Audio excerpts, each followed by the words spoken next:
Hi everyone, Mori Mo here. So we finally had the season finale of The Bad Batch and it was amazing. I completely loved it and it's the best first season of a Star Wars cartoon that I have seen. So there is a lot to cover with the final episode and I'm not going to be able to do it all in one video.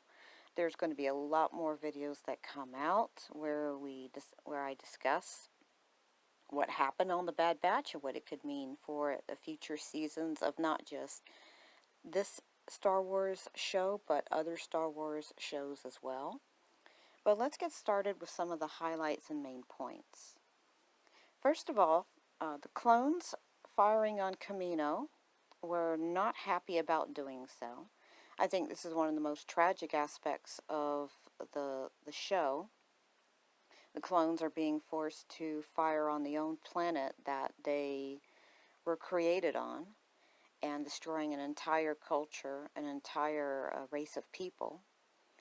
And it's not unusual that they're unhappy, for the reasons I mentioned above, but we've learned throughout this series that the presence of the chips doesn't stop the clones from having misgivings about their actions.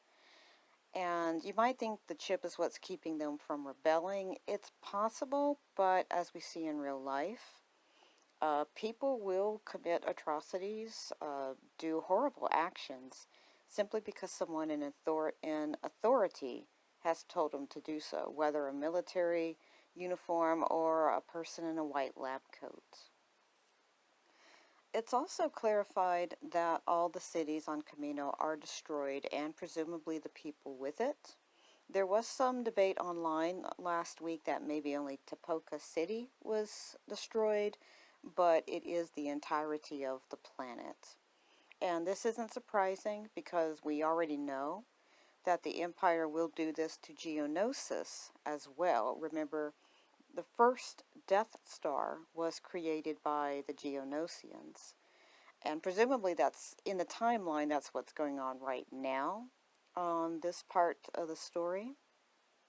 And after the Geonosians finish constructing the Death Star, the Empire will destroy all the people. And they will call that sterilizing the planet. So that's what they've already done with Kamino. The Empire does not trust the Kaminoans. The Kaminoans are the major cloning culture of the galaxy, and as long as they had the ability to create armies, then they were going to be a threat to the Empire. So they had to be, according to the Empire, they had to be removed. This episode also confirms more explicitly that Omega is the older sister of the Bad Batch. Tech is the one who does this. So, previous episodes had already been strongly hinting and suggesting this as a possibility. I went over it a bit more in an older video I did about the Bad Omega being the mother of the Bad Batch. That's a theory that came about in May. So I'll link to that video if you want to hear a little bit more about that theory. But it's always been hinted at that she knows them from a long time ago, and presumably when they don't remember her very well, and presumably she's older than them. So this was more or less confirmed last episode, but this episode, Tech just comes right out and says it.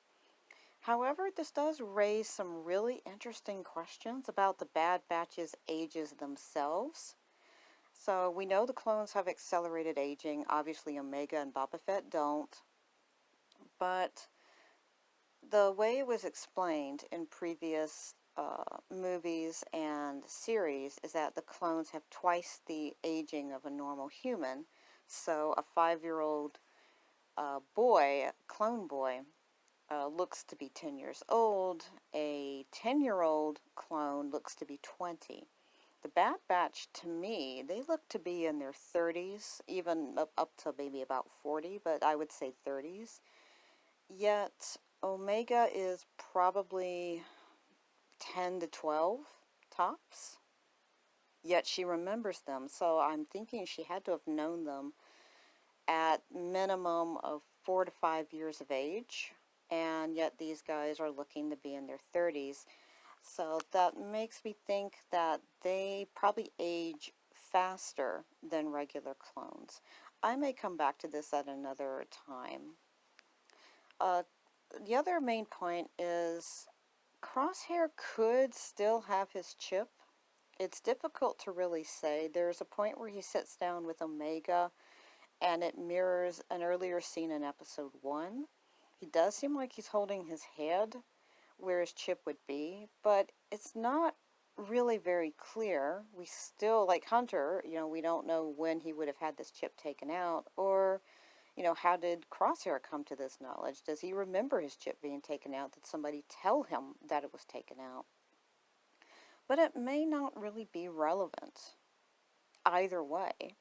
As Tech points out, Crosshair has always been this rigid and unyielding person. He's very much an authoritarian follower. He needs an authoritarian group over him to feel secure. There are a lot of people in real life who are like this. And ultimately, Crosshair's choice at the end of the episode makes sense for who he is. So I know a lot of people were hoping he would end up back with his brothers, all wrapped up by the end of season 1. But Crosshair isn't really like that. Even with the chip or without the chip, he is going to need to be completely disillusioned by the Empire before he learns to leave the Empire and come back to them. And you may be wondering, well, why doesn't he accept his brothers, like Hunter, as his, authoritarian, I don't know, leader? But, in real life, there are people who end up leaving their whole family to follow cult leaders. It doesn't really make a whole lot of sense, but there are people who need to have that person, that group, in control of them, even if they have to painfully leave their own family. And he does love his brothers. But he is also very hurt by them because he thinks they didn't come back for him hard enough. Even as Wrecker points out, yeah, but you didn't try to come back to us either. And he's also hurt that they don't truly trust him when he saves Omega's life in this episode, but Wrecker has his gun trained on him, and that hurts him again. So it's going to be some time before Crosshair comes back to his brothers. I think he will eventually, but he has to learn that the Empire doesn't really care about him and that he doesn't need an authoritarian group to make decisions for him or to feel secure in himself. And I'd like to point out, Kamino ends on a beautiful sunny day.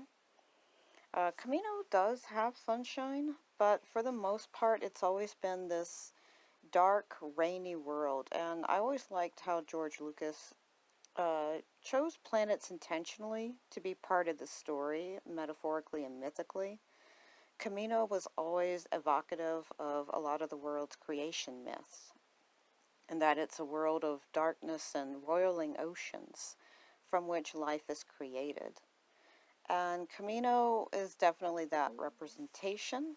This is the world where the clones were all made by these graceful aliens who make human beings, and apparently at some point messed up the weather system of their own world. But it's still a sad day because the Kaminoans are people, and they had an entire culture and life, and that's over now for most of them. And that leads us to the end of the episode, where we have one Kaminoan survivor, and that is Nalase. And she is introduced to the Empire's new uh, cloning facilities. And you'll note that the scientist that she speaks with has the same uniform that Dr. Pershing had in The Mandalorian, which takes place years in the future. So I think next season we are going to continue with having 3 main points of view. And it's going to be, the main point of view will be the Bad Batch, of course. We will have the point of view of Crosshair with the Empire. And then finally we will have Nala Se as a point of view with the Empire herself. And I think we're going to get an interesting story there with Nala Se, and with the Emperor's interest in cloning. So we know the Empire doesn't care about clone soldiers anymore, but we know the Emperor Palpatine absolutely does. And I think Nala Se will eventually meet Palpatine in the future. So that's all I have for today. May the Force be with you. I'll come back to some of these other topics at another point in time to go more into depth with them. Let me know what you think about this episode or about the entire season. I've had a great deal of fun with it. It's one of my favorite Star Wars series, and I hope to make more videos in the next few months about it. May the Force be with you.